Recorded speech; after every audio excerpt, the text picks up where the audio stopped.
Hello everyone, நம்ம இந்த வீடியோல depreciation under section 32 எப்படி கம்ப்யூட் பண்றதுன்னு பார்க்க போறோம். ஆல்ரெடி previous வீடியோல section 32 கான provision பார்த்திருந்தோம். சோ அந்த வீடியோ பார்க்காதவங்க அதை பார்த்தீங்க அப்படின்னா இந்த ப்ராப்ளம் உங்களுக்கு இன்னும் கொஞ்சம் கிளியரா புரியும். இப்போ நம்ம ப்ராப்ளம் பார்க்கலாம். From the particulars given below, compute the depreciation for the assessment year 2024 to 2025. இங்க நம்மளுக்கு assets அதோட actual cost கொடுத்திருக்காங்க, then return on value on 1/4/2023, that is on the first day of previous year return on value கொடுத்திருக்காங்க, then rate of depreciation is given, then the second part is new acquisition given, then we are given sale of assets. Already previous video provision la பார்த்திருந்தோம். income taxல depreciation அப்படிங்கிறது block of asset methodல தான் calculate பண்ணனும். அதே மாதிரி method of depreciation அப்படிங்கிறது return on value method அப்படி நம்ம பார்த்திருந்தோம். then depreciation compute பண்றதுக்கான simple format பார்த்திருந்தோம். First we have to write the return on value on the first day of the previous year, then new purchase within that particular block is to be added, then sale of asset from that particular block is to be deducted. Direct பண்ணி வர்ற value என்னவோ அந்த வேல்யூவை தான் depreciation compute பண்றதுக்கு எடுத்துக்கணும் அப்படின்னு. asset அப்படின்னு பார்த்தோம்னா we are given two types of asset, building then plant and machinery.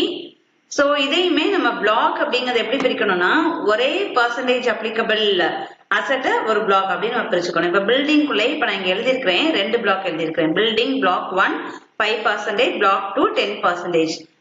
ஏன்னா இந்த क्वेश्चनல பார்த்தோம் அப்படின்னா பில்டிங்க்கு நமக்கு 2% இருக்கு. இது ரிட்டர்ன் டவுன் வேல்யூல ரெண்டு பில்டிங்குமே 10% அசெட் தான் கொடுத்திருக்காங்க. தென் இந்த நியூ அசெட் பார்த்தோம் அப்படின்னா இங்க 5% உள்ள ஒரு பில்டிங் பர்ச்சேஸ் பண்ணிருக்காங்க. அப்ப பில்டிங்க்கே 2 different percentages are given, 5% and 10%. அப்போ பில்டிங் அப்படிங்கிற அசெட்டையே ரெண்டு பிளாக்கா பிரிக்கணும். 5% அப்படிங்கிறது ஒரு பிளாக், 10% அப்படிங்கிறது another block.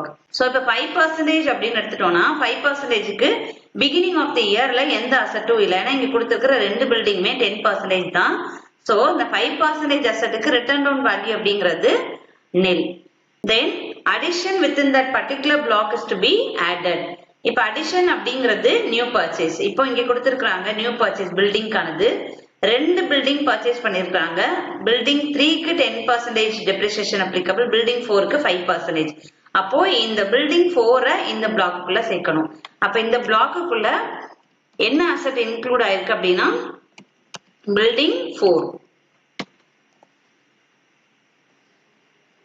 So building 4 oda value 2,80,000, that 2,80,000 is to be added.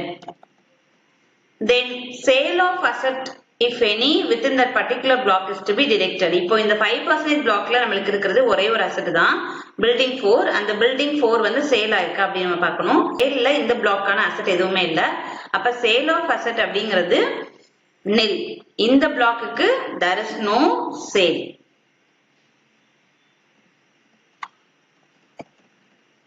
So 2,80,000. இந்த சேல் அட்ஜஸ்ட் பண்ணதுக்கு அப்புறம் உள்ள வேல்யூ 2,80,000. இந்த வேல்யூவை தான் நம்ம டெப்ரிசியேஷன் கம்ப்யூட் பண்றதுக்கு எடுத்துக்கணும். So depreciation is to be calculated on this 2,80,000 and percentage applicable for this particular block is 5%. So 5/100. எப்பயுமே டெப்ரிசியேஷன் கம்ப்யூட் பண்ணும்போது இந்த நியூ அசெட் எவ்வளவு டேஸ்க்கு இந்த பிசினஸ்ல யூஸ் பண்ணிருக்காங்க அப்படின்னு நம்ம பார்க்கணும்.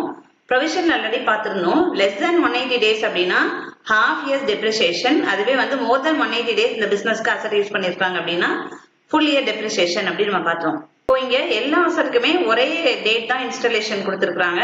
following assets were bought and installed in June 2023. So June 2023 ல இருந்து March 2024 ல இருந்து நீங்க கவுண்ட் பண்ணீங்க அப்படின்னா definitely it is more than 180 days. So more than 180 days அப்படின்னா full years depreciation. அப்போ இந்த 2,80,000க்கு 5% calculate பண்ணீங்க அப்படின்னா depreciation amount is 14,000. So in the similar calculation இப்போ நம்ம block 2க்கு பண்ண போறோம். block 2ல first we have to write return down value. So return down value அப்படிங்கிறது இங்க இருக்கு. block 2ல என்னென்ன அசெட்ல இன்க்ளூட் ஆகுது அப்படின்னா building 1 2 இந்த ரெண்டு அசெட்டுக்குமே 10% இருக்கு. அப்ப இது ரெண்டையுமே ஒரே பிளாக்குக்குள்ள நம்ம வச்சுக்க போறோம். சோ பில்டிங் 1 2 அதே மாதிரி நியூ பர்ச்சேஸ் இருக்குல்ல, அங்கேயும் நம்ம பார்க்கணும். 10% applicable building அப்படிங்கிறது building 3. அப்ப இந்த building 3யும் இந்த பிளாக்குக்குள்ள நம்ம சேர்த்துக்க போறோம். சோ ரிட்டர்ன் டவுன் வேல்யூ அப்படிங்கிறது பிகினிங்ல 2 அசெட் இருக்கு. அப்ப இந்த 2 அசெட்டோட written down value total we have to write here. அப்ப 4,50,000 plus 80,000. இதோட total 5,30,000. Then addition if any is to be added. Addition அப்படிங்கிறது நான் ஆல்ரெடி சொல்லியிருக்கிறேன். Purchase. இப்போ இந்த பிளாக்குக்குள்ள உள்ள நியூ அசெட் பர்ச்சேஸ் அப்படின்னா இந்த பில்டிங் 3 இதோட பர்ச்சேஸ் வேல்யூ 4 lakh. அதை நம்ம ஆட் பண்ணிக்கணும். ஆட் பண்ணோம் அப்படின்னா 9,30,000. Then if there is any sale within this particular block is to be deducted. இப்போ இந்த பிளாக்குக்குள்ள 3 பில்டிங் நம்ம இன்க்ளூட் பண்ணிருக்கோம். 1, 2, 3. இதுல ஏதாவது சேல் பண்ணியிருந்தா நம்ம டிடெக்ட் பண்ணணும். So here there is a sale. Building 2 sale பண்ணிருக்காங்க அப்படின்னு கொடுத்திருக்காங்க. அதோட net consideration 5 lakh. அந்த 5 lakh நீ டிடெக்ட் பண்ணணும். So டிடெக்ட் பண்ணோம் அப்படின்னா we will get 4,30,000. இந்த 4,30,000ல தான் now we are going to calculate depreciation. So sale of asset adjust பண்ணதுக்கு அப்புறம் வர்ற அமௌண்ட் தான் depreciation calculationக்கான அமௌண்ட். அப்போ இந்த 4,30,000ல 10% we have to calculate now. So 10% calculate பண்ணீங்க அப்படின்னா 43,000. எல்லா அசெட்டுக்குமே ஒரே மந்த் தான் இன்ஸ்டாலேஷன் மந்தா கொடுத்திருக்காங்க. அப்போ ஒரு அசெட்டுக்கும் திருப்பி நீங்க less than 180 days more than 180 days அப்படிங்கறத செக் பண்ணனும் அப்படினு அவசியம் இல்ல. But if we are given different date of purchase and installation, then we have to check every time whether the asset is used for less than 180 days or more than 180 days. Next asset is plant and machinery. இப்போ plant and machinery பாத்தீங்க அப்படினா percentage base பண்ணி தான் black பிரிக்கணும் அப்படினு already சொல்லிருக்கேன். So plant and machineryக்கு we are given two different percentage, 15% and 40%. A purchase of asset பார்த்தாலும் அங்கேயும் we are given the same 15 and 40%. அப்போ plant and machinery நம்ம ரெண்டு பிளாக்கா பிரிக்க போறோம். 15% அப்படிங்கிறது ஒரு பிளாக் and 40% another block. இப்போ இந்த பிளாக்குக்குள்ள என்னென்ன மெஷினரிலாம் இன்க்ளூட் ஆகுது அப்படின்னு நம்ம ஃபர்ஸ்ட் எழுதிக்கலாம். 15%ல here we are having two assets, plant A and B. So plant and machinery A, B. The new purchase 15% என்ன இருக்கோ அதை இங்க சேர்த்துக்கலாம். D, A, B and D. So at the beginning of the year, the 15% குள்ள we are having two assets A and B. அப்ப அந்த ரெண்டு அசெட்டோட return down value total we have to write. So 9,50,000 plus 2 lakh. Total 11,50,000. Then addition within that particular block is to be added. Addition அப்படிங்கிறது new purchase. New purchase in the D அப்படிங்கிற plant and machinery அதோட value 8 lakh. So that is to be added.